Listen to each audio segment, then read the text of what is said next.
Science is not about finding truth, it is about disproving truth, isn't it? Truth is not a revelation that is handed down to us once and for all by higher authorities. Gender, generally, is a social construct. This is a very scary idea for a lot of people. Human beings are real things. They're not just social constructs. Science, in the 19th century, gave us this thing called scientific racism. The problem is not science. The problem is collectivism. There is no correspondence between language and truth. Language is just a game, and you manipulate logic, you manipulate evidence, you use any rhetorical trick in order to advance your group's value judgment. Morality to me is a form of superstition. Progress has been real.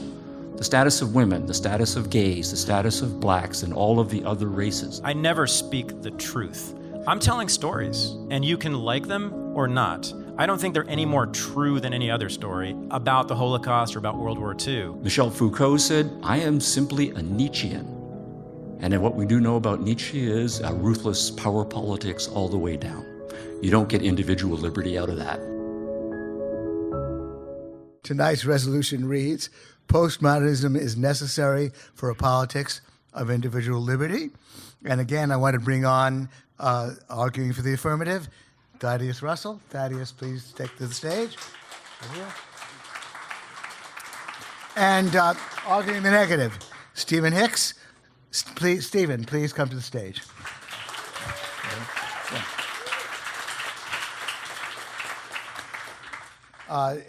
Since Thaddeus is arguing for the negative, he will lead off. You have 15 minutes to tell us why postmodernism is what you claim it to be. Take it away. I'm actually arguing for the affirmative, so Did I say that? that's okay. I make mistakes too. And the good thing is, since I'm a postmodernist, that doesn't matter. It's just about being interesting, not being right. So let's start at a really important moment in history, 1961. I think is a great moment for freedom, individual freedom. This was the year in which two books were published. One by this guy named Michel Foucault, this terrible French philosopher who everyone hates.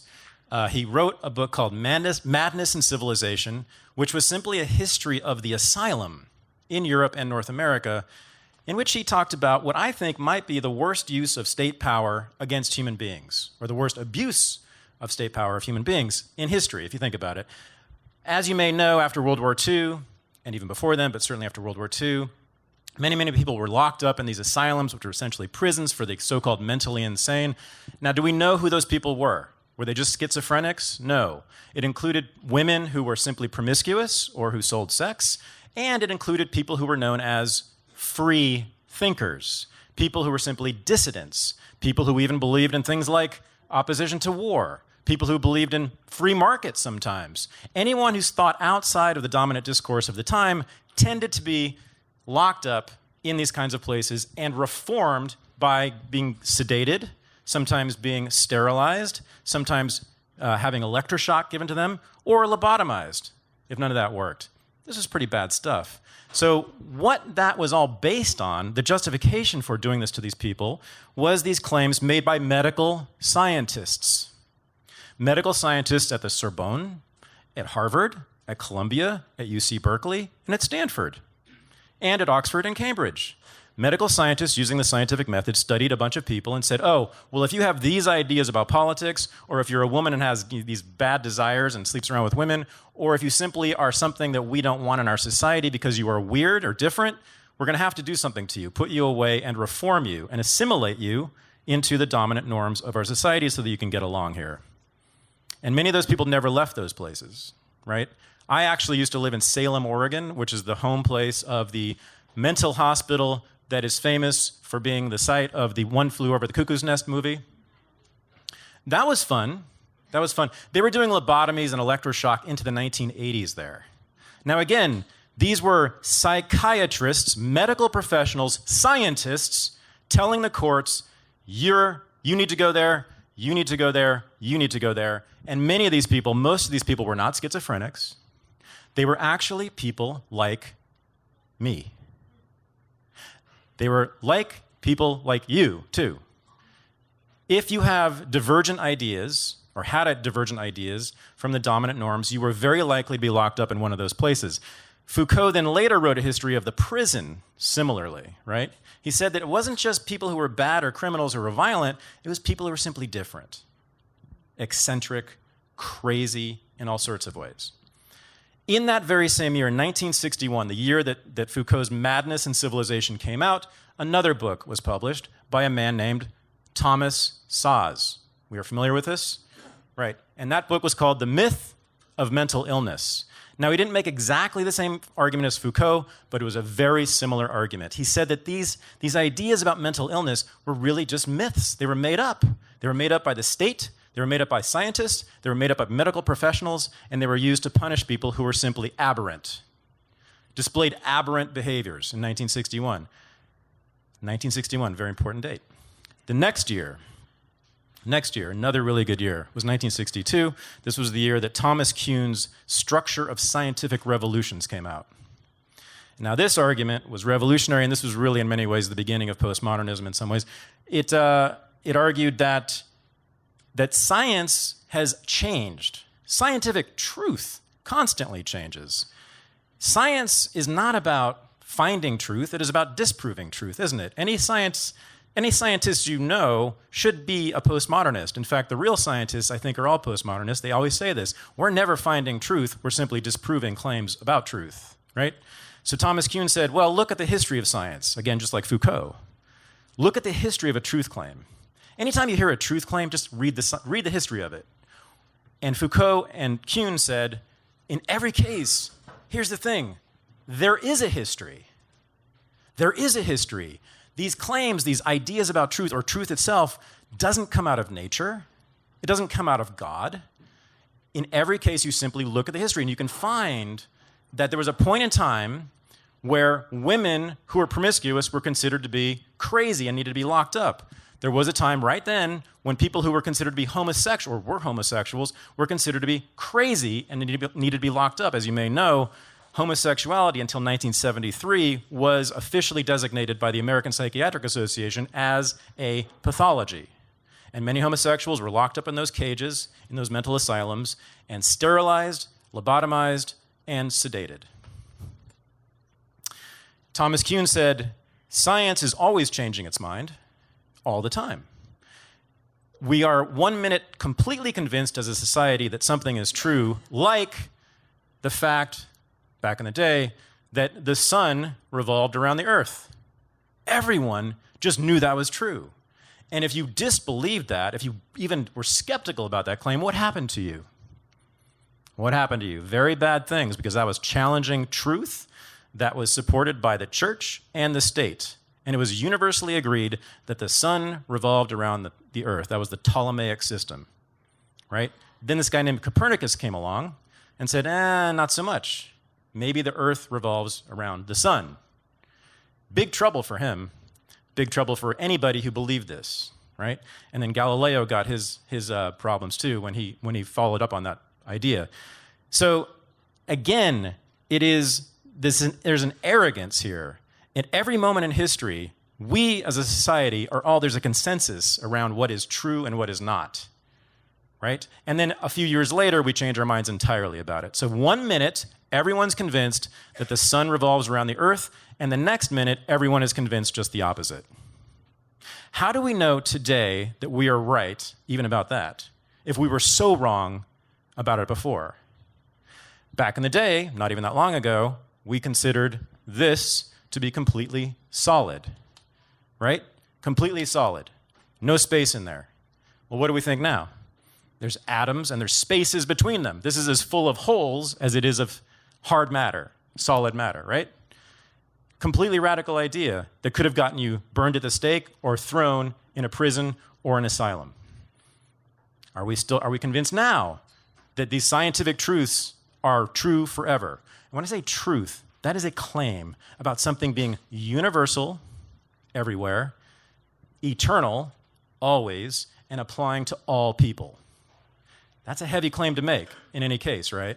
So Kuhn really pulled the rug under from that, and people started to follow that in postmodernist theory. Jacques Derrida, the most evil man on earth, according to Jordan Peterson, later in the 1960s began writing several books and articles in which he argued that there is no correspondence between language and truth.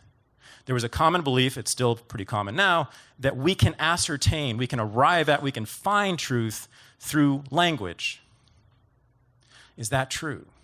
Is that true? He said, no, not so much, because language always changes, and all the words refer to every other word. When you look in a dictionary at synonyms of words, what do you find? You find just word after word after word describing the other words. There is no end to it. There is no word that is closer to the truth than any other in this case. Now, what was Derrida inspired by? He was inspired, like Foucault, by the abuses of government by the state in the 20th century. And in fact, he said his inspiration for inventing the idea of deconstructing language and texts and showing that there are internal contradictions and that there is no absolute correspondence between language or words and truth, it came from rejecting these claims made by governments that, with the use of scientists, that things like, Jews are vermin, right? Or women who are aberrant and don't behave properly need to be locked up, or that blacks are biologically inferior to whites. These are language claims about truth that needed to be deconstructed. That was his impetus, was actually an opposition to state abuses of power through language. You don't have a law without norms and language upholding them, which involve truth claims.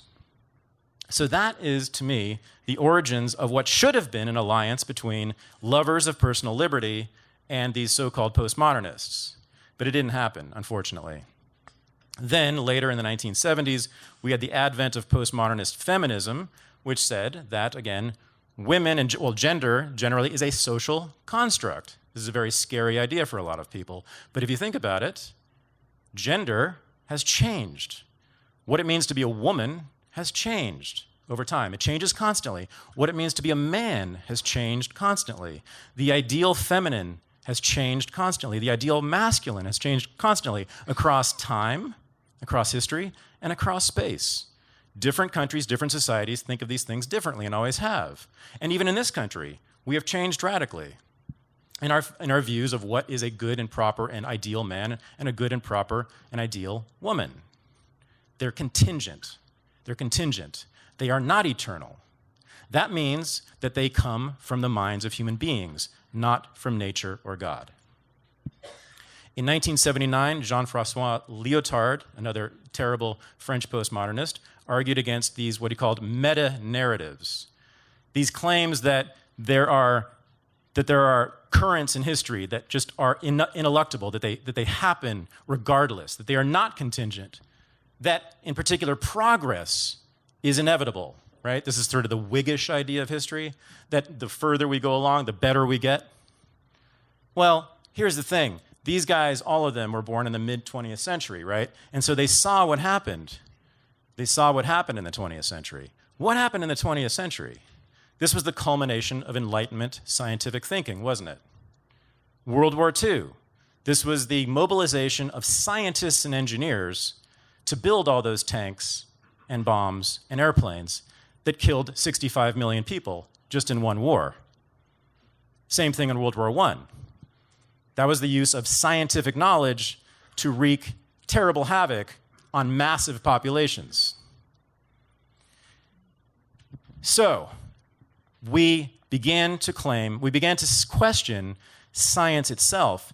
It can be useful, it can build bridges, and it can build airplanes, but it can also build tanks that can drive across those bridges to lay waste to villages. It can also build atomic bombs that are dropped from those airplanes. Science and the Enlightenment can bring the best, and it can bring the worst. It is not just a forward progress. It is not just good, and it is not a religion. The idea that scientists and science should be respected and revered and believed on its face is possibly the most dangerous belief system ever. They said, and I agree. If we simply agree that scientists are always right, then they were right about eugenics. They were right about scientific racism. they were right about scientific sexism. They were right about some of the worst horrors that have ever been visited on human beings in history. These are all scientific projects. The idea of mental illness as a pathology, of aberrant behavior as a pathology, again, that was invented by medical professionals and scientists in the name of science. So we must always be skeptical of science. Don't reject it. This is another thing that's confused about postmodernism. No postmodernist that says, don't listen to science. Don't ever fly in an airplane. It's very useful within the sphere we live in the world we live in. But always be skeptical. And whenever anyone makes a claim about any truth claim, any truth that is rooted in nature or God, be careful and maybe reach for your gun. Then there was a confusion, and I have 2 minutes to try to do this quickly, that was really tragic for me and very frustrating. This is why I'm talking about these days. In 2013, there was this new beast created, this thing called the social justice warrior on college campuses. These were the people running around saying, I was born with a penis, but I was also born a man. And that means X, Y, and Z about me. You, on the other hand, were born a cis, white, male, and that means X, Y, and Z about you. These were essentialist claims. This was a repudiation of postmodernism. This is the opposite of postmodernism. When you are told that you are such and such because of your body and how you were born, that is what the old conservatives used to do. So the SJWs were a repudiation of postmodernism, but a couple of Canadian professors, nonetheless, started talking about how what's going on in college campuses is the result of this thing called postmodernism. This guy named Jordan Peterson, whose mentor on this subject is this man right here, have argued that that is the root of these things, but actually it's just the opposite. It is conflict. Conflict between that politics and what I've been calling postmodernism. So I urge you to vote in favor of the proposition. Libertarianism and postmodernism are a marriage that could result in a brand new movement that could bring real freedom. Thanks. Thank you, Thaddeus. Arguing for the negative, Stephen Hicks. Take it away, Stephen.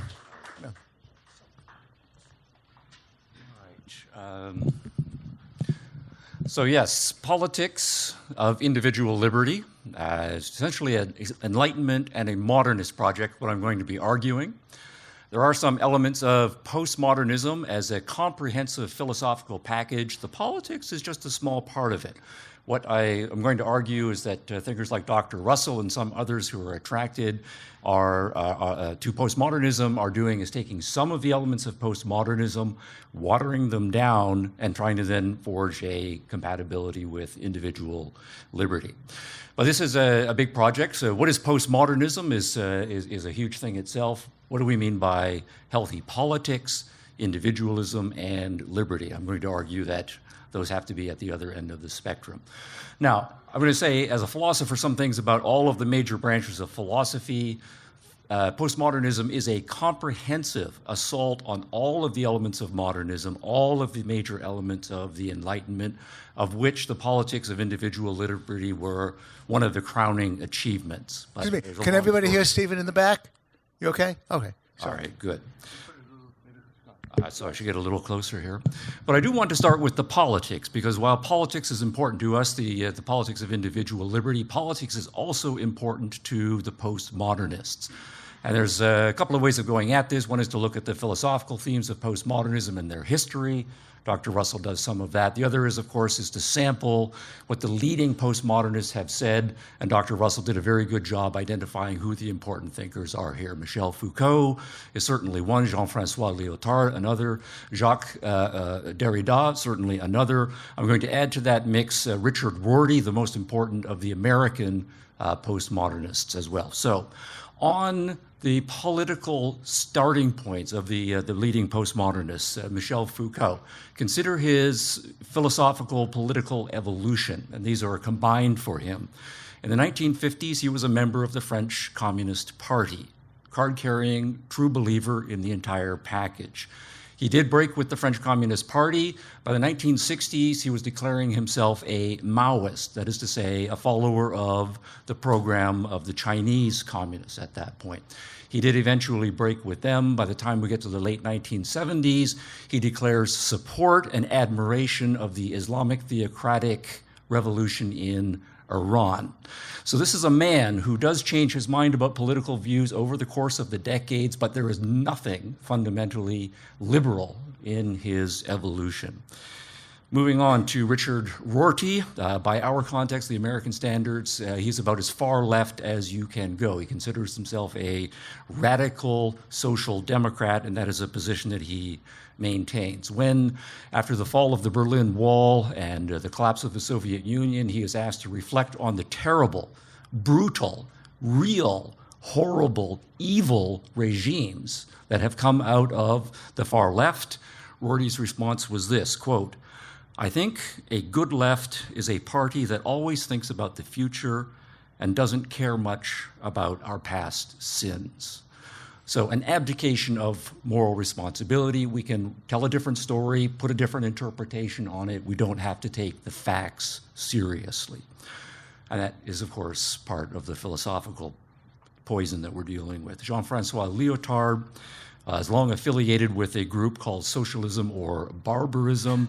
In the early days, this was a movement that was straight up Bolshevik, but then as things got bad under Lenin and then under Stalin, they broke away and became Trotskyite. So again, there's an evolution, but not at all a liberal evolution. Finally, Jacques Derrida, most famous for his theory of deconstruction, which comes out of technical philosophy of language.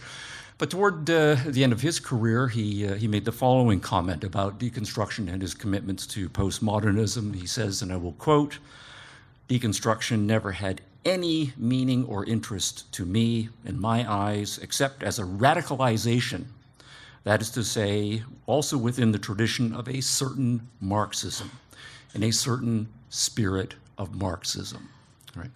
Now, what we do have then is a series of thinkers, and these are the big guns who are coming out of very far left politics. But it's not just politics, and they do change, but they do not change at all in the direction toward liberalism. And the reason for that makes very good sense when you look at the underlying philosophical commitments. Of course, Marxism is a comprehensive philosophical package. It's not just in economics, it's not just in politics. It has a theory that's metaphysics, it has an epistemology, it has an understanding of human nature, it has an ethics. There's an entire package, and I suppose if you wanted to essentialize it, there are probably 16 important claims that Marxism makes. All of the leading postmodernists in the 50s and 1960s are breaking away from classical Marxism because they recognize the failures of it, and they are shifting in various directions. And in many cases, they are critical, as Dr. Russell points out, about some of the horrible top-down authoritarian abuses of power by far-left regimes. But being opposed to certain species of authoritarian impositions of power is not to be a liberal. There's lots of other places on the political spectrum one can move away from certain abuses of state power and still not at all be anything like a liberal or a libertarian. And that is what characterizes all of the postmoderns.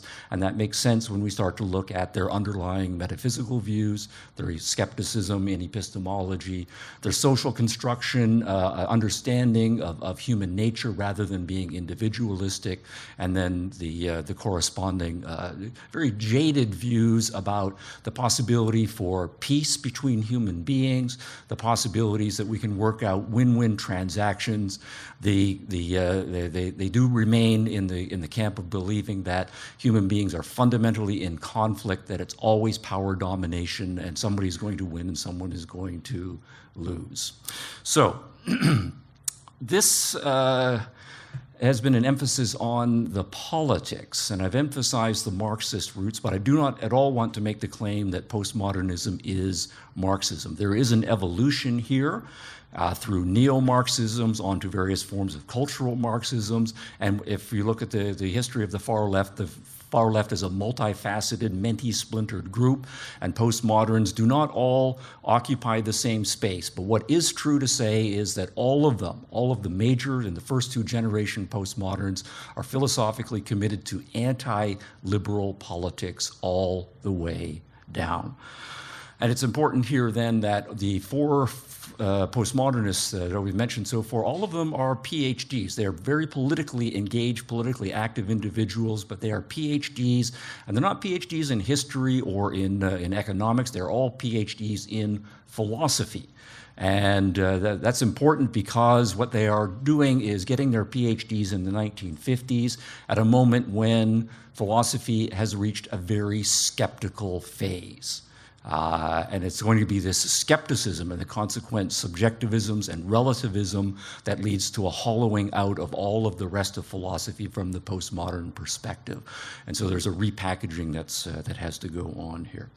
But let's say a few things about the philosophical stance, that it's not just a political stance that's being taken here. Richard Rorty, for example, will say that the postmodern task is to figure out what to do now that both the age of faith, that is to say, the 1,000-year stretch from, say, the collapse of the Roman Empire on into the Renaissance and the Reformation, when essentially a religious philosophy dominated. That failed, that collapsed. The postmodernists say that entire supernaturalistic, faith-based tradition, top-down institution-based tradition as they understand it, that is a failure.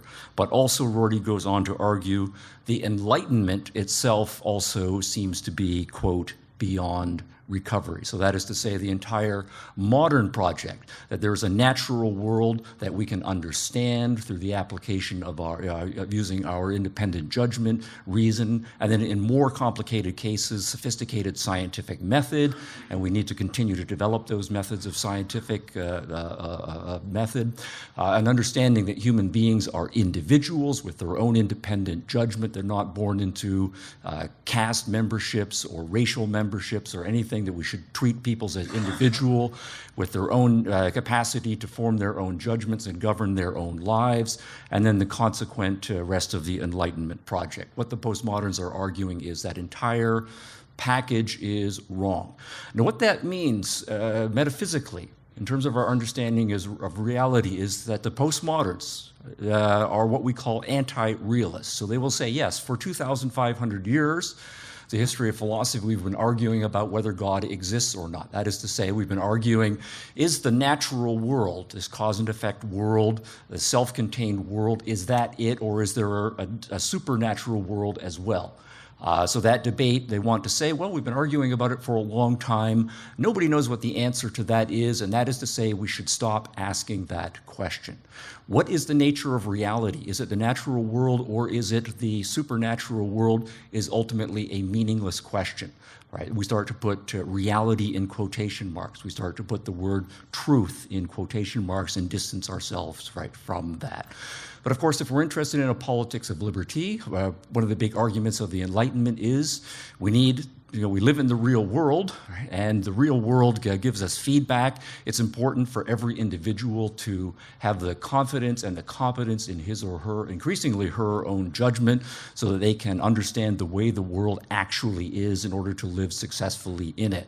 If you philosophically back away from that claim and start saying, well, there is no such thing as reality, there are only interpretations, there's yours, there's mine, reality starts to drop out of the picture. You're not going to support a politics of individual liberty. It's also important that the Enlightenment was, for the first time in history, a consistently individualistic philosophy, that individuals are the unit of reality. We're not fragments of a supernatural being.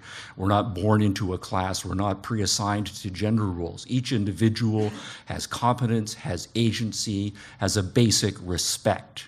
And that needs to be captured universally. So yes, absolutely, the modernists and the Enlightenment are gung-ho about the importance of a big meta-narrative. All women should have equal rights. Slavery is a moral abomination, and we need to get rid of it. That's a huge meta-narrative. Every human being has the birthright of liberty. Those are meta-narrative claims. And what justifies them is an epistemology that says we can figure out truth. Yes, truth is very complicated sometimes, and sometimes we only have probabilistic knowledge. Sometimes we're just speculating. Sometimes we make mistakes, but if we apply our independent judgment well, we can individually and socially self-correct and acquire better and better knowledge. So these concepts are ones that we need to maintain. It's important then to note that the leading postmodernists do not see people as individuals. They explicitly reject the individualism. Richard Rorty, the least radical of them, says somewhat apologetically, you know, this is a direct quote, "We are in fact stuck in our ethnocentric predicament." Right? So his position is, for individuals, their ethnicity is in fact the fundamental shaping part of their identity, that we all have to think of ourselves in ethnocentric ways. And since different ethnicities have different histories and different value frameworks, necessarily they're going to be in conflict with each other. So that then is to say we're anti-individualistic, and we are saying it's not possible to solve these historical problems and so forth. So it's a very pessimistic and cynical position. Some of the postmodernists, of course, come at it less from an ethnocentric perspective, but they do focus on linguistic issues. Dr. Russell mentions Derrida, and he is the most famous proponent of this view here. And there's one thesis, there's actually several of them here, but the most important one here is the product, or the view that language is a social product, and that human beings come into the world. They don't have individual agency. They don't have the ability to understand the world individually in terms of their own contact. Instead, the language that they are born into shapes fundamentally how they think and operate in the world, and gives them their values. And so therefore we are all prisoners of our linguistic background. Now, of course, if you take that position, now I think that philosophy of language is entirely wrong, but it is exactly the one that the postmodernists buy into, and that is to say it is anti-individualistic. Your very thinking and your values is a product of a group linguistic structure that pre-existed you. There's no way to get from that postmodern position to anything approaching a respect for individualism. And then finally, when we turn to the ethos, all of the postmoderns without exception, right? Richard Rorty, again, to a lesser degree, retain not the classical Marxist exploitation theory, but as Derrida says, in the spirit of Marxism, the view that human relations across multiple dimensions are deeply exploitative. It is this race against that race. It is these rich people against these poor people. It is the white people against those people. It's men versus women, and all of them are constructed by different groups, and so the conflict is necessarily going to be inescapable. It also means that since we are skeptical about reason, we're not going to be able to get past those differences. Think about our confidence in the free market or democratic Republican politics. That's all about saying human beings can take agency, we can have our differences, but we can just talk about them, we can point to common facts and come to some sort of peaceful agreement and so forth. If you think that human beings are divided into different groups and they do not have that rational agency as a matter of principle, then you're going to say democratic politics doesn't make sense. The free market doesn't make sense. Instead, all you're left with is naked power struggles. Michel Foucault said, "I am simply a Nietzschean." And what we do know about Nietzsche is a ruthless power politics all the way down. You don't get individual liberty out of that.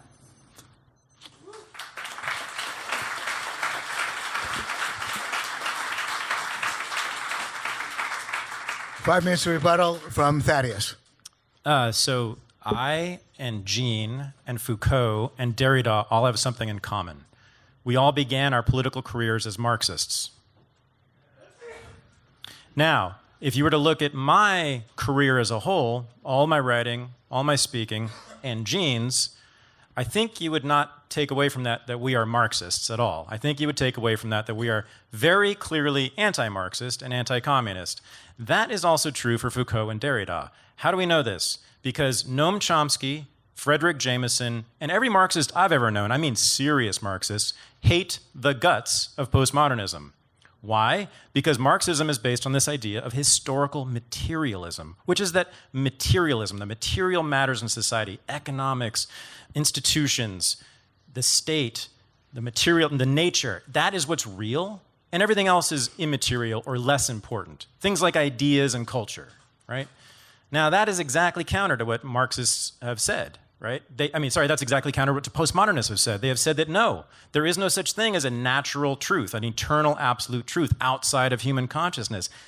I had a friend who was a Marxist professor at Columbia who said to me once, "Are you reading all that French horse shit up there?" We can't stand that shit because it distracts us from the real work, the true work of revolution. They also believe that capitalism inevitably results in socialist revolution, don't they? That's an essentialist, naturalist claim, right? That in capitalism is this intrinsic, self-destructive quality, right? And that the proletariat will inevitably, necessarily, naturally be the vanguards of that revolution. It's all superstitious nonsense, isn't it?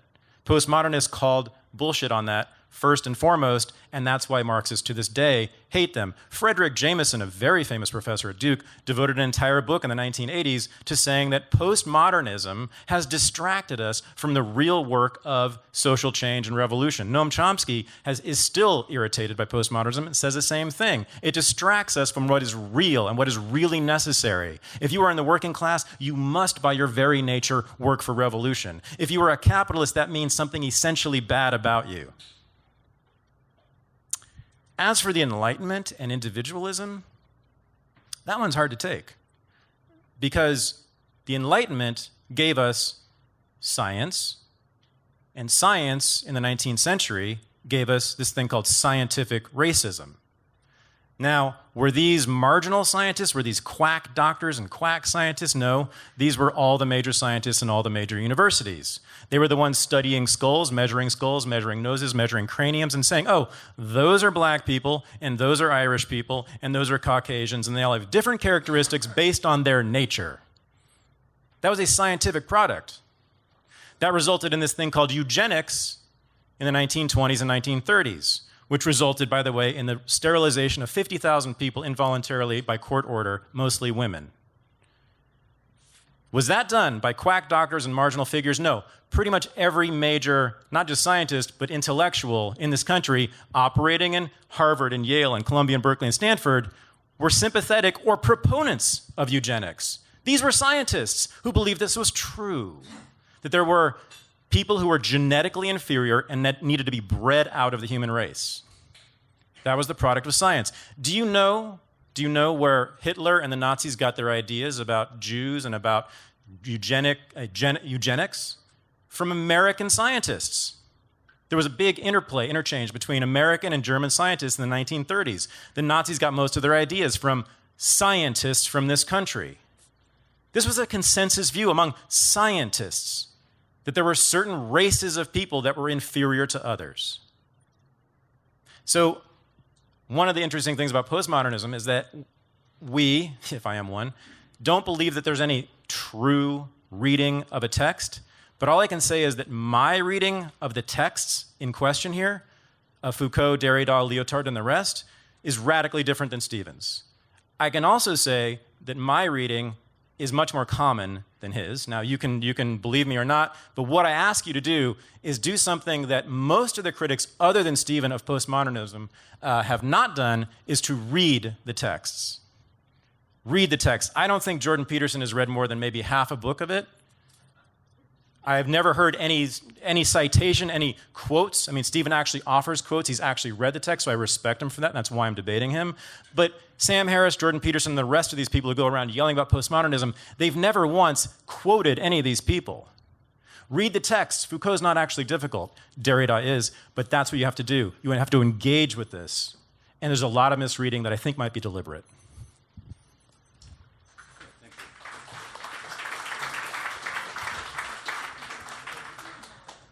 All right, I second Thaddeus's point about reading the postmodern thinkers. Absolutely. And this, of course, is part of a commitment to liberal education.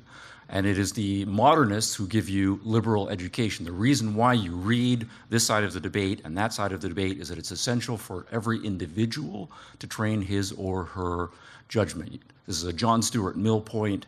It's one that he was drawing on with John Locke, Michel de Montaigne, Galileo, and the others. All right, so absolutely that is a modernist position. to be seconded. What we do find, though, is that the postmoderns do not offer that advice themselves. Instead, what you find explicitly in the postmodern educators when they take the high theory and apply it to educational practice is one-sided reading texts, explicitly so.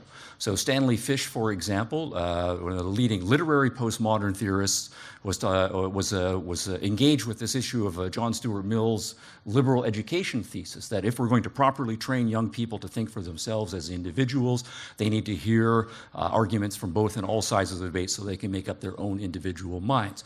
And Fish's response was to say, that is the stupidest thing I have ever heard.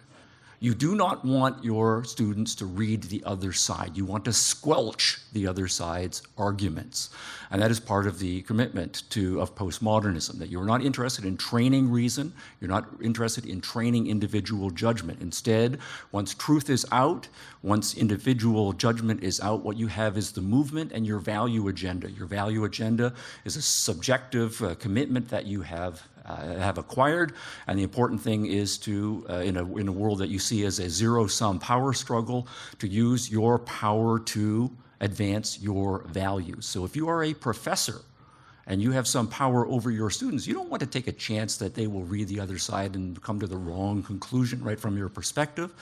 Fish's colleague at Duke, also a colleague of Jameson, took this one step forward, and I have the quotation. I'm happy to send it to anyone where he says explicitly, as a postmodernist, I am not interested in truth. I am not interested in knowledge. He puts those in quotation marks. He says, my job as a professor is to help students realize the horror of this evil capitalist world that we have arisen and all of the negative things that have come out of the modern world, and to train them to be activists to go out and fight the world. So I agree with Thaddeus Russell, but I think Thaddeus on this point is actually a modernist. He is not a postmodernist in urging people to read both sides of the arguments. The point about science changing is absolutely true, and that's a very important point, because part of the modernist project has been to say truth is not a revelation that is handed down to us once and for all by higher authorities. Rather, truth is something that we each have to work at very hard, and in the initial stages of any science, we're going to make a lot of mistakes, and we should be partially committed to our hypotheses and being open to alternative interpretations, and that science, if it's properly done, has to be a self-correcting process and open-ended. There are lots of things that we know, but there are lots of things that we don't yet know, and part of the modernist project is to be self-critical about exactly how much evidence one has for or against a given project. But if you're a postmodernist and you think evidence doesn't matter and it's all just subjective narratives, you are not going to train those skills. Part of the modern project is to say, oh, I believe this and maybe I over-believed it, but here are some good logical arguments against my position. To be open-minded and to say, I have individual agency, I can change my mind and reject my own or my former beliefs and come to believe something else. If I see myself as an avatar of my group and I'm just part of a group advocacy, then I am not going to engage in that process.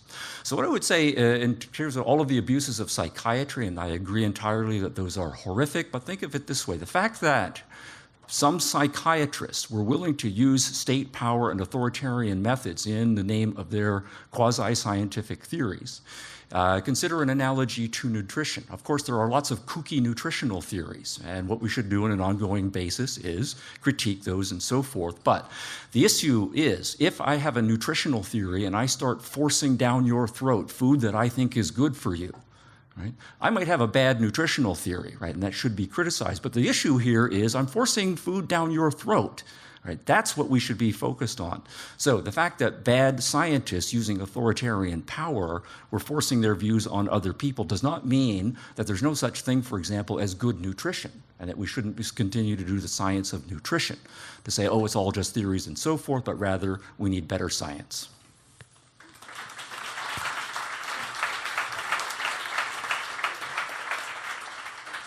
Well, thanks to you both. And now we go to the Q&A portion of the evening. I want to exercise moderator's prerogative to throw a couple of questions at you each. And start with you, Stephen. Thaddeus mentioned two writers that you haven't addressed that was Thomas Szasz and Thomas Kuhn. Would you regard them as leftist, and would you regard them as postmodernists? Thomas Kuhn. Take the mic. Sorry, Mike. Yeah, sorry. Yeah. Thanks for the reminder. Thomas Szasz politically is libertarian, and my understanding is that he is a moderate skeptic when it comes to epistemological and metaphysical views. He believes that human beings are real things. They're not just social constructs, that there is a difference between psychological health and psychological illness, even though he wants to, from my understanding, recognize that this is still something that we are in the infancy of. And on his politics, he is broadly libertarian, right, of some sort. You're good, yes. Okay. On Thomas Kuhn and his important Structure of Scientific Revolutions book, I do see him as the most important philosopher of science in the 1960s, and he is definitely the one that all of the postmodernists, I think, correctly cite. So in chapters 10 and chapter 13 of that book, he says, I have this analysis, scientists have changed their mind about stuff, so therefore the argument that Thaddeus gave us, that's exactly the right. But what he does is draw the conclusion is that therefore we have to start saying that science is really not about the truth, right? It's about something else. And then in chapter 13 he goes on to say that therefore means that we can't say that science has progressed. So there's no such thing as scientific progress. So we are not in any better off come to the 19th century, 20th century, 16th century, and so forth. And Kuhn is part of a coterie of deeply skeptical thinkers of that time. Willard Van Orman Quine, Harvard philosopher, for example, says, I really want to believe that there are subatomic particles in the scientific project, but from my philosophical perspective, the Homeric gods and whatever the scientists are talking about right now, I can't say that one of them is any better than any other. Paul Feyerabend, also publishing at exactly the same time, and a student of Karl Popper's, we'll leave that one to the side, but Paul Feyerabend, at the same time drawing extraordinarily skeptical conclusions, saying the best of modern medicine as it has been achieved in the 1960s, and witchcraft. I don't see any epistemological superiority of one to the other. And that is exactly the postmodern epistemology, and Kuhn is part of that package. Any comment from you, Thaddeus, on that? Completely different than my reading of those works, and I don't think you'll find many people who have studied the works who would agree with Stephen's interpretation of this. You'd have to check this yourself. So it's very hard to respond to things that just don't comport at all with my readings. Do you want me to respond to the question about Kuhn and Szasz? If you would like to. If you don't want to, Szasz is clearly libertarian. We agree on that. Kuhn, not. He does not say that there is no progress in science. There is no such thing as... In fact, he argued explicitly against relativism, in fact. He doesn't take a radical position like I do. So, yeah, I don't see a lot of this in the work itself. Okay. My question to you... I will send quotations to anybody. Yeah, sure. Okay. Please do. My question to you, Thaddeus, is where I got perplexed. I mentioned to you before when you arrived that I was excited by the research you'd done into World War II and whether it was really a necessary war. And I listened to your interview, the first interview you did with Dave Smith. We were actually telling him, and I was struck by your words, I jotted them down, that the argument has to be airtight about World War II. You said airtight. And then, your words, I am now completely convinced, and this is a fairly new thing for me. And then you said again, completely convinced, emphasize, that Western intervention in World War II killed way, way, way more people than it saved. We're not going to debate that issue tonight. But my question to you is, if I hear a postmodernist say twice that he's got an airtight case, and that he's completely convinced, then I wonder what the heck is the difference between me and that guy if he's completely convinced. Right. So I am operating as a historian within a modernist frame. So that's where Stephen was actually somewhat right about me. Oh, okay. So to convince other historians and the general public, you have to operate within a particular sphere. So postmodernists don't say that there is no such thing as logic or logic is irrelevant. It is, of course, quite relevant in our world. It's relevant in the world I inhabit. I come from Columbia University. I'm trained by professional academics to work within that world. And this is what Foucault actually said himself. He says, I use reason against rationalism. I use the tools of power against power. I use their own logic to disrupt their own logic. That's what I'm doing in my work in history. I'm simply using their evidence, their logic, to call into question their basic claims. That's what you meant when you say you were completely convinced. You meant to say... I meant within the logic of history, yes. Okay. As it is written so far. Okay. Yeah. Thanks. Did you want to comment on that, Stephen? Yes. Thaddeus, with all respect, is wrestling with exactly the paradox that all skeptics, subjectivists, and relativists wrestle with. They do want to say, on the one hand, and Thaddeus mentions his social upbringing, I was conditioned to a large extent by my academic training to accept logic and evidence, right, and so forth. But then, of course, the hardcore postmodernists are simply going to come back and say, well, that's just one community. Right, and one set of standards, and why is the logic and evidence set of standards any better than any other set of standards? And there is no answer to that within postmodernism. It's just I'm making a subjective commitment to it. And that's exactly why 2 generations later we have a whole generation of university students, right? I think they still are a loud and noisy minority who are not at all interested in playing that language game, and that's what they've been taught. Language is just a game. And you manipulate logic, you manipulate evidence, you use any rhetorical trick in order to advance your group's value judgment. And they will then say, yeah, I will be willing to play that game with you in this particular context, but I'm not making any claims that it's correct or not. If we're interested in politics of individual liberty, we want to say, no, the evidence is on our side, the logic is on our side, and this holds for everybody, not just people who've chosen or been conditioned to believe a certain set of definitions. I think Thaddeus wants to... Yeah, I just want to follow up on that. So there is nothing in my book, in my work, anywhere that is true. I never speak the truth. I'm telling stories. I'm telling new stories, or different stories, or trying to anyway, new narratives, and you can like them or not. I don't think they're any more true than any other story about the Holocaust or about World War II. Now I use evidence that other people use against them or against the game that they're playing, but I don't claim that this is an absolute universal truth that is going to apply for all time. That would be highly arrogant of me. All right. Yeah. You want to make a... Okay, yes. I would like to be very arrogant, right? Okay. I would like to say that slavery is a moral abomination. Okay. What do you think, Thaddeus? So what exactly does that get you, right? So here's... No. So here's the answer. Okay, so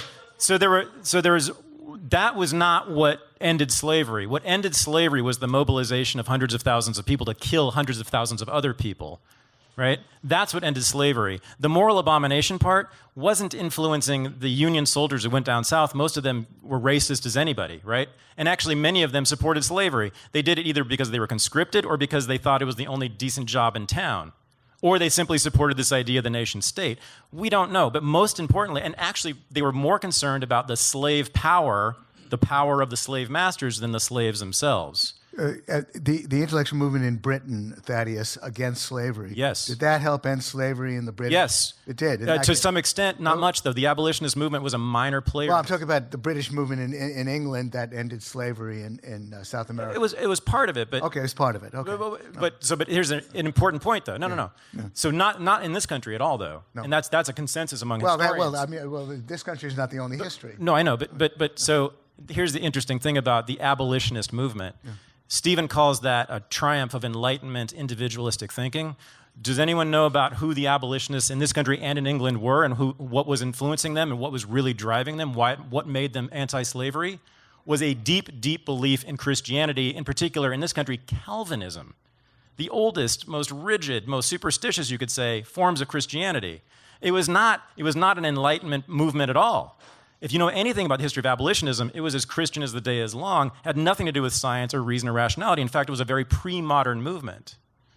Just another question for Thaddeus. Part of Thaddeus's first round of argumentation was to point out the terrible state abuses of power in psychiatry with respect to gays, Jews, women, and so forth.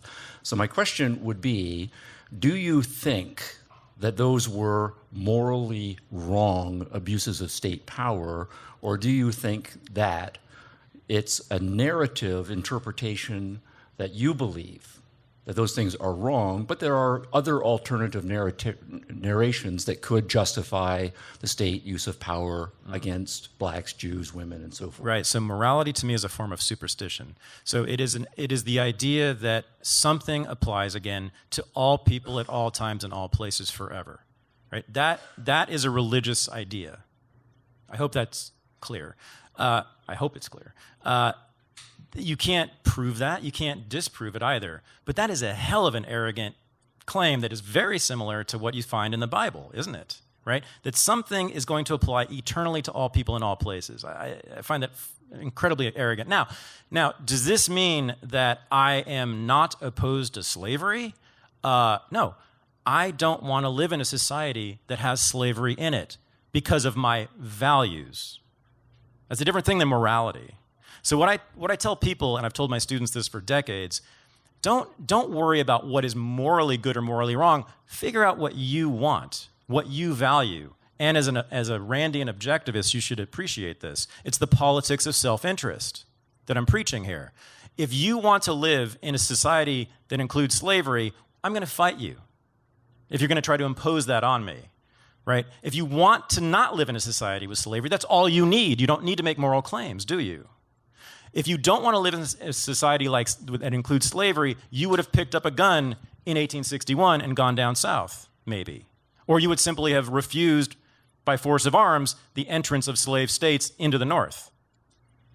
So just figure out what you want and move from there politically. It's just a question of strategy once you know what your value is.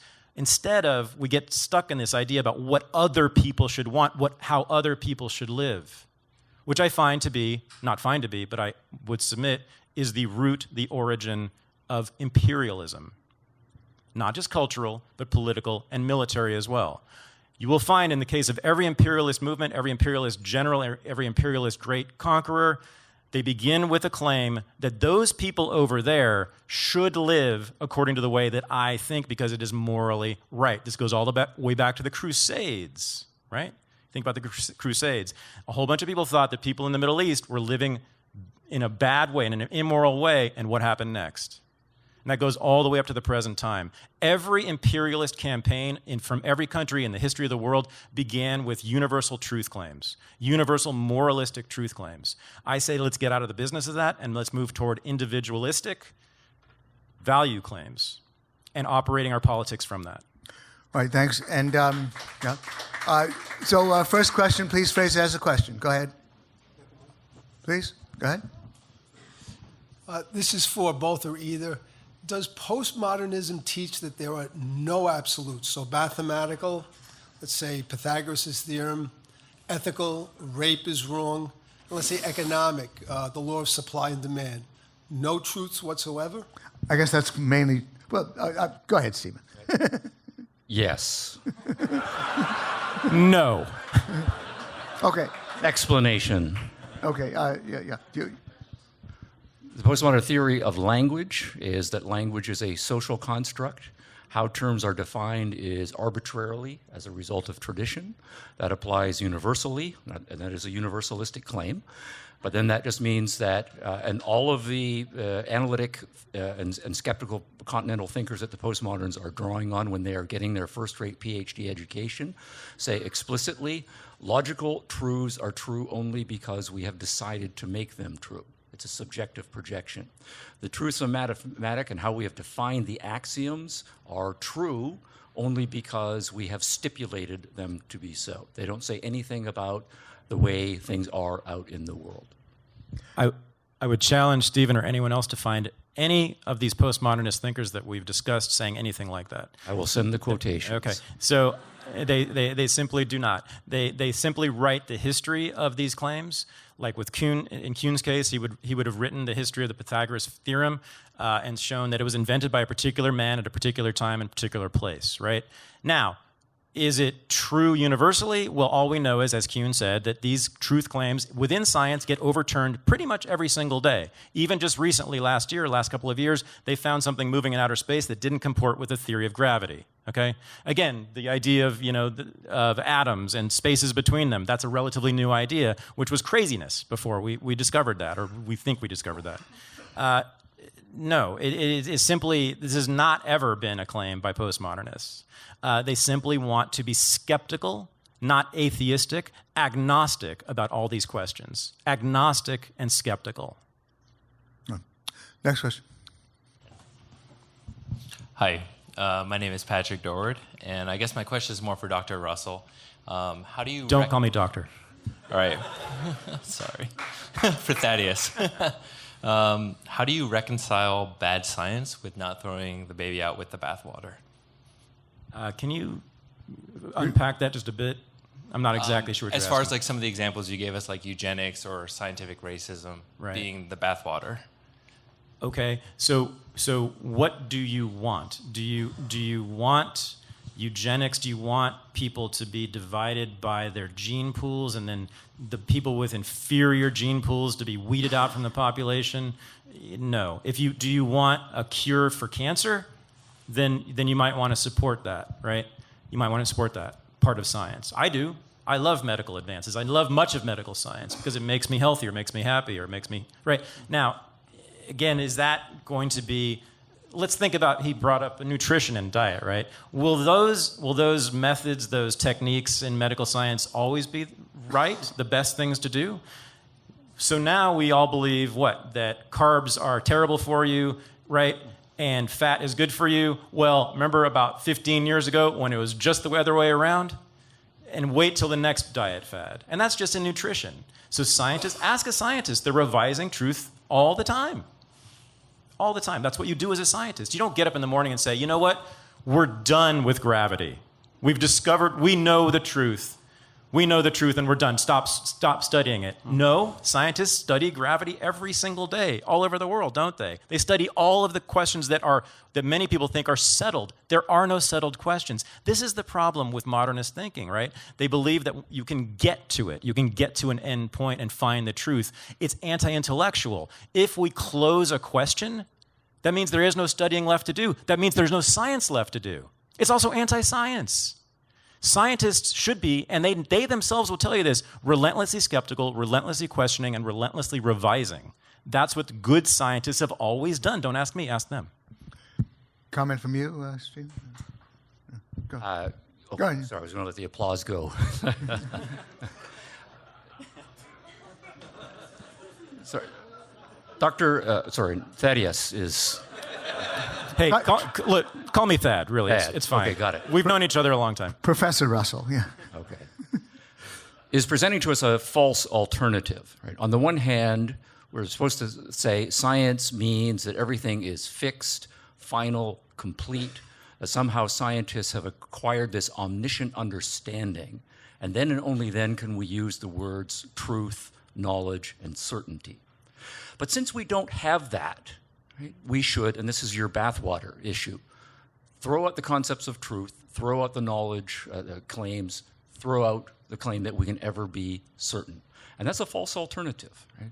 And I don't want to say it's somewhere in the middle, but proper science is a low-grade skepticism does have a place in science. We should, every generation, every individual, think for ourselves about all of the claims. But the truth is, some people do know more than others. Some people have a better understanding of the evidence than other people do. Some people have spent more time and have done more logic, and we do know some things, right, in science. We know that the sun generates heat, right? For example, we know that gravity is actually a real force in the world. Now, when you start with the basic things, those things don't get changed. When we get to very complicated theories, of course, then we need to be more hypothetical, more speculative, more probabilistic in our thinkings. But don't think it's an all or nothing. There is no truth, or we have absolute infinite truth right now. we're working the territory. Next question. Hi, Ted Farris. I just wanted to see if Thaddeus and Stephen could comment on whether this gets at the distinction between your views, which is that absolutes exist and absolutes don't exist. So there is an epistemic split between subject and object in the universe. People perceive things subjectively. There is no objective observer. God was invented to be the objective observer. But because there is no objective observer, there are no absolutes. There can be no absolute truth. And when you talk about morality, it's just silly because morality developed as a way for people to cooperate in groups and to have rules of behavior. So if you're a moral realist, it's really just silly because morality differs in every different culture and group. All right. Comment? You want to comment first, Stephen? Yeah. Go on, Stephen. Yeah, so I'll just take up the issue of morality and objectivity. So let's take the phenomenon of traffic and the rules that we have evolved with respect to traffic and what's the status of those rules. Now, we could say at one level, driving on the left side of the road or driving on the right side of the road, there's no God that specifies, right? And there's no, when we started driving, flags that sprang out of the ground and said, thou shalt drive on the right side of the road. Yeah, okay. So we decided those things. And so there is, with respect to many moral principles and moral rules, wiggle room in decisions that are largely operative. But the fact is that human beings are real. The fact is that cars are real. The fact is, objectively so, that people want to get various places. The facts are that if people collide with each other in multi-ton vehicles, they will be damaged. So there are objective facts and objective values that we are trying to resolve in a social context. And we make rules to say there has to be one side or the other. That's an objective fact if we're actually going to get to our places safely. So it's a combination of objective facts, objective needs that we have identified properly that leads us to make certain decisions, but often there is wiggle room in those particular decisions, and that's where the so-called subjective element comes in. A comment, Thaddeus? I second what you said. I don't know anything to add to that. Okay. Next question. My question's for Dr. Hicks. I'm going to frame it in terms of an intuition pump so we don't have to argue about the parameters. So imagine a world where there are advances in neuroscience and psychology that we can say by age 10 that this individual will be a sexual sadist or a psychopathic killer. To put it differently, we can say with scientific certainty that these individuals will impinge on the freedom of others if they are left to be free. So my question is, what happens to your epistemological claim that all humans have a birthright, or I forget how you said it, but essentially a right to freedom?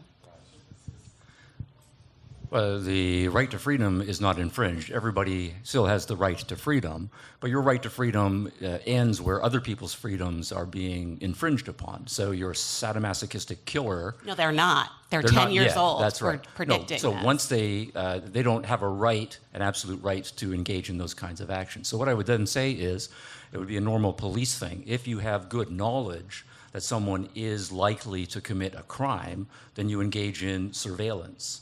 But you engage in surveillance to the extent that you have good evidence. You get search warrants and so forth. So I would then say, in this science fiction scenario, the police should start following that guy around very closely. Now, there's not going to be any prior restraint, but yes, you put a security cordon around that guy to prevent him from engaging in the actions. Any comment? Not very libertarian of you, I must say. It sounds like Minority Report to me, except worse. With eugenics added to it.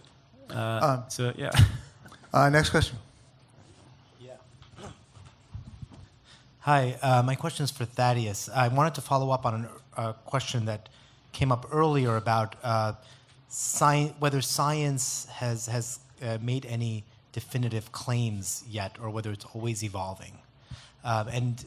Stephen brought up a few examples. My favorite is the Earth is round. So I would like, Thaddeus, for you to explain to me how to wrap my mind around this in a postmodern way. So let me be very specific. How would you, or how could I, think of the world is round as not true in a universal way? Right? I mean, that seems to me a scientific claim. It was achieved through scientific methods.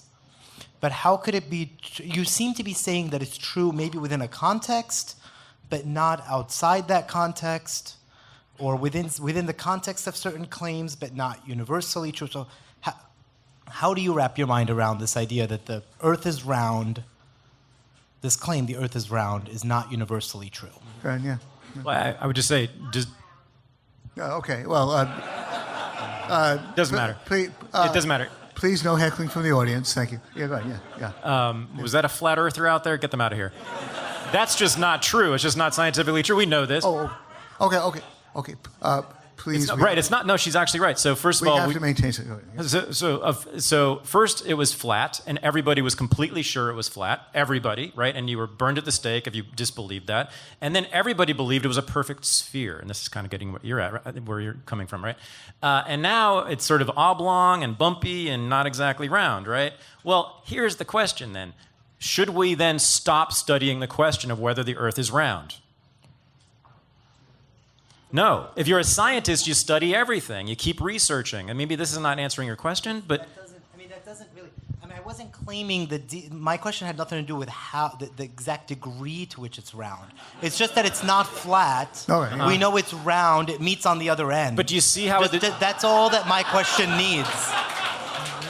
But no.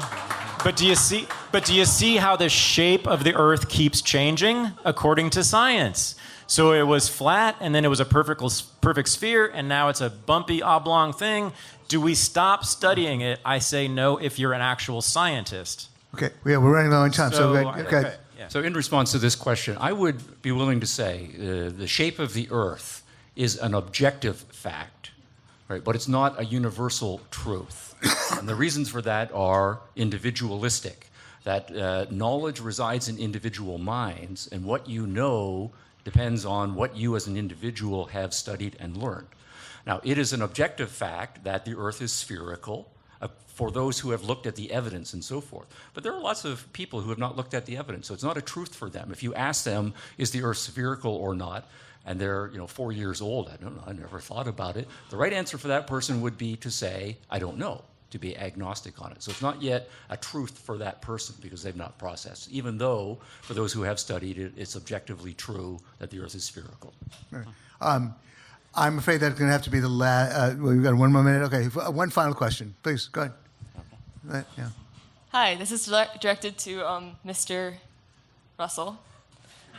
Don't call me Mr. Okay. Professor Russell. Okay. Do you believe anything actually exists? Or actually, no, do you know anything actually exists? I'm not sure I exist anymore. Can you a little bit more of that? I'm not exactly sure what you're asking me. What do you mean actually? Actually exists? Do you believe anything is real? Okay.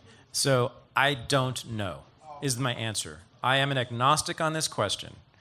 It is a possibility that you're not there and I'm not here. I don't operate in the world like that. I don't walk down the street thinking, oh my God, I might disappear, I might not be real. Right? I'm operating in the world that my head is in. Okay? I just know that there have been so many fundamental beliefs like that were believed across societies that have not just been revised but radically overthrown, that I remain skeptical about everything. Like, again, the sun revolving around the earth. Everyone believed that. Everyone believed that this floor was completely solid and had no spaces in it, right? So even on that, yes, I just say, let's be skeptical, let's be actual scientists. That's what postmodernism is. Stephen, maybe you want to address that in your final summation. That'd be good. So you have 5 minutes to summarize. Oh, okay. So here's an essentialist claim that's often made every year by this thing called the IRS. They say to you, well, you're an American. You were born on this piece of land, and that means you must, because you are an American, essentially, fundamentally, you must give us your money. That's an essentialist claim. The nation state, that's born of essentialism too. If you're born on a piece of land at a particular time, you are a German or you're an American or you're a Canadian or whatever it is, and that means X, Y, and Z about you. It also means that you have to serve your country every once in a while, go to war and fight and die. Now, postmodernists would say, excuse me very much. Why on earth? Just by dumb luck, I was born here. I had no choice in this, right?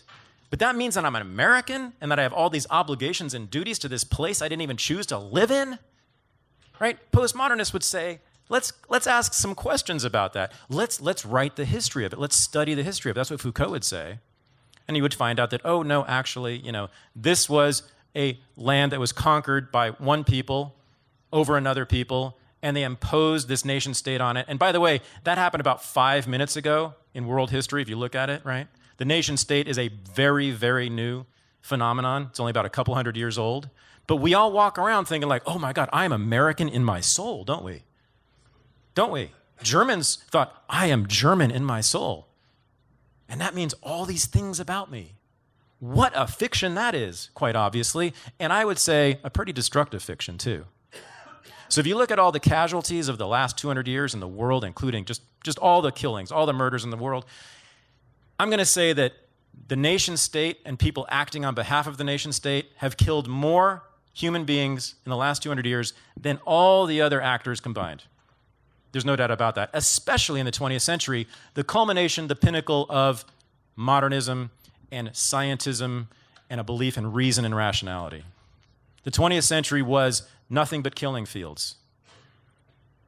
The greatest murders of human beings on a mass scale ever. World War I, World War II, the anti-colonial revolts of Vietnam, goes on and on and on. All again conducted by engineers with state power, acting very rationally, studying things, looking at maps. You know who ran the Vietnam War, right? Guys from Harvard. All the best and the brightest, didn't they? It was their idea, the Vietnam War. Oh, and they're also the ones who invented napalm.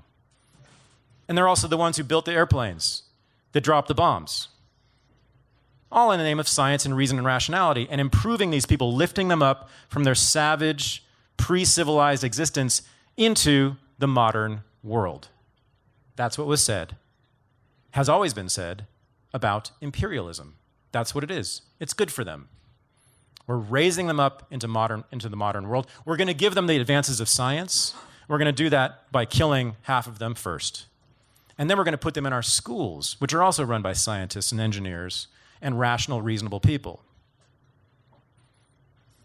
So, again, I really like some things that science and reason and rationality. By the way, I love Reason Magazine so much, except for the name of the damn thing.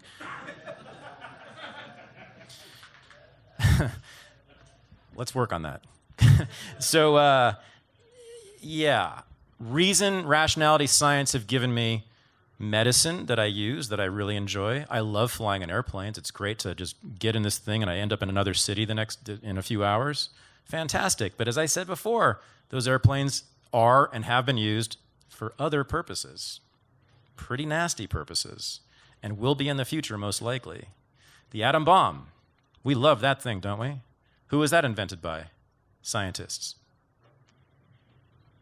So let's at least be skeptical whenever it is claimed that scientists are right and science is true. Let's be skeptical of this thing that I think, who invented the term scientism? Oh, it was this guy named F.A. Hayek, a great libertarian. Scientism, he said, is the belief in science as a religion. The belief that scientists have access to truth that the rest of us don't, that science arrives at universal, eternal truth. That is scientism. The idea that even gravity, the theory of gravity, will never change, will never be revised, has already been proven false. Every major scientific claim has been revised or overthrown. And again, that's what scientists do, if you're really a scientist, or really a postmodernist. But most importantly, postmodernism and a belief in personal liberty, I think, should be twinned, should be paired, and could create a brand new movement and maybe a new iteration of libertarianism that might actually make me, for the first time in my life, identify as a libertarian. So we'll see. Thank you for listening, and I hope you Hope you vote for the proposition. I'd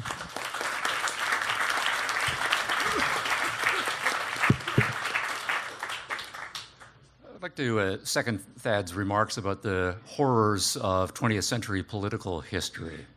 And certainly there have been abuses up and down every continent and so forth. The problem is not science. The problem is collectivism. You look at the death tolls, the Nazis, the fascists, the communists in China, the communists in the Soviet Union. All of them were, as young people, committed to a strongly collectivist, anti-individualistic, anti-liberal methodology. As a secondary overlay, way they would use pragmatically when they thought it helpful, various scientific theories. They would draw upon science in order to serve their collectivistic ends. So the issue here is not science in places where individuality is respected.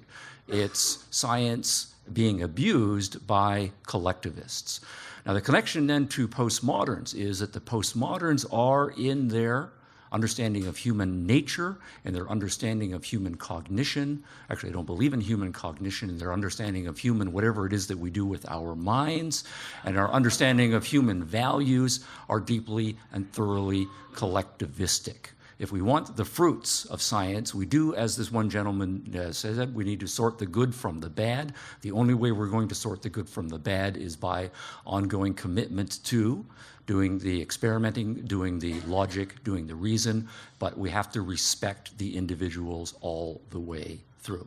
Science combined with individualism has brought the modern world, and I'm sure we have all seen the charts. You go the timeline of human history, when humans were tribal and pre-scientific and mystical religious and so forth, flatline and all of the indicators of human well-being. And it's not until we get to the early modern world where individualism starts to be taken seriously, the belief in capacity for all individuals to think for themselves, to make their own judgments, that individual pursuit of happiness is a universal birthright, and we then seriously start to try to extend it not only to the white males who first came up with the idea, but to non-white males, to women, to people of different religions. That is when we started to make progress, and the progress has been astonishing. So there are facts in the world. With hard work and rational commitment, we can come to know them. At the same time, we do need to be aware of our limits, right? And not be hubristic in overstating what we do and what we do not know. But what we do know is that there is one philosophy in the entire history of human beings that has enabled us to enjoy the prosperity and the tolerance and the extended lifestyles and all of the gadgets that make us happy to be living in the 21st century. And we have learned also the negative lessons, and I think Thad has half learned some of those negative lessons, right? Yes, the abuses of state power are wrong, but notice that he is agreeing that abuses of state power are wrong. That is a universalist claim. That's an objectivist claim he is making about abuses of state power. And I don't think he's going to want to say, or maybe he would want to say, it's only my personal preference that abuses of state power are a wrong thing. Right? We want something more than that, and we can do it, right? But it takes a certain philosophy. Now, the postmoderns don't believe, as we've heard tonight, right, that we can say that there's a difference between reality and unreality. Right? If you think that everything is a subjective reality, then any sort of politics of individual liberty is not going to matter to you. If you don't think that reason is competent, then you're not going to try very hard to be rational. And if we're not going to try very hard to be rational, we're not going to get science, we're not going to get democracy, we're not going to get a free market. All of those depend on people being rational and so forth. If we don't believe that individuals are the units of value, that each person has their own inherent dignity, the right to the pursuit of happiness, then we're not going to tolerate people who are different from us. So tolerance is a deep universal respect for other people's individuality, and that has to be held as an objective, universal principle. The only places and the only times in history where we have made progress, and the progress has been real, the status of women, the status of gays, the status of blacks, and all of the other races. The fact that we can be in a city like New York and just look at all that has been achieved, right? Postmodernism is never going to build a skyscraper. Right? Instead, what it's going to do is argue that the skyscraper is a phallic symbol and a tool of, yes, white male imperialism, and we know the rest of the story. So please vote no.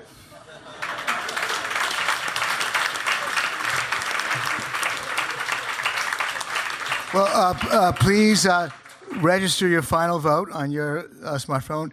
Postmodernism is necessary for a politics of individual liberty. Please vote. And meanwhile, I do want to announce that Thaddeus will be hosting Thaddeus Russell's unregistered live event. If you put that into a search engine, I guess you'll find it. That will feature Dave Smith, whom you heard tonight, as well as Nick Gillespie, who you also saw tonight. You want those three guys back? Then you can see it tomorrow night in Brooklyn. Thaddeus Russell's unregistered live event. Tickets are still available with Dave Smith and Nick Gillespie. Next month, Monday, August 12th, we'll have another debate on Bitcoin. I do urge you to buy your tickets now. That Bitcoin event is selling out fast. The resolution will be Bitcoin is poorly suited to the purpose of becoming any nation's main medium of exchange. Defending that resolution will be George Selgin against Safedian Ammous. That's August 12th, our debate on Bitcoin, Monday, August 12th. On Tuesday, September 10th, Dave Smith will be back again, not only giving us a warm-up act, but also debating, in this case, debating Nicholas Sarwark on the future of the Libertarian Party. Dave will be doing double-dipping that evening. That's September 10th. And then afterwards, at our home, 2 blocks away, the loft apartment that I share with Asako, we're going to host a fundraising event for the Mises Caucus of the Libertarian Party. And Michael Heiss will be there, I will be there, Dave Smith, and a couple of other people. That will be hosted at our home just 2 blocks away. We'll give you the address then if you show, or you want to go. We will be posting that event on our website very soon for you to come to that charitable event on behalf of the Mises Caucus of the Libertarian Party. On Monday, October 7th, we're going to have a debate on drug use. Jacob Sullen of Reason magazine. What's a better name for the magazine? On Reason? What do you think? Postmodernism. Postmodern magazine, Reason magazine, Jacob Sullen, will be defending the resolution. A little bit of a mouthful, but he wanted to be careful. Except for laws prohibiting the sale of drugs to minors and driving while impaired, all laws that penalize drug production, distribution, possession, and use should be abolished, along with special sin taxes on drugs. Covers the map pretty well there, and Thaddeus is going to vote yes on the resolution, I can see, and he will be debating former New York Times reporter Alex Berenson, author of Tell Your Children the Truth About Marijuana, Mental Illness, and Violence. No? We have the results, of the vote,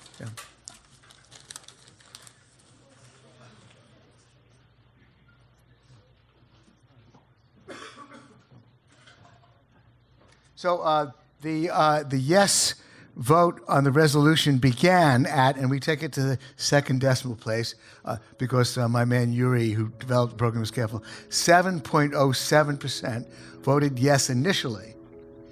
That rose to 18.18%.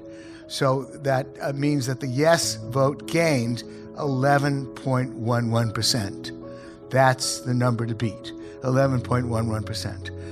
The initial no started at 33.33% and rose to 67.68% to a 34%. But again, both of you gained votes. Congratulations. However, the Tootsie Roll goes to Stephen.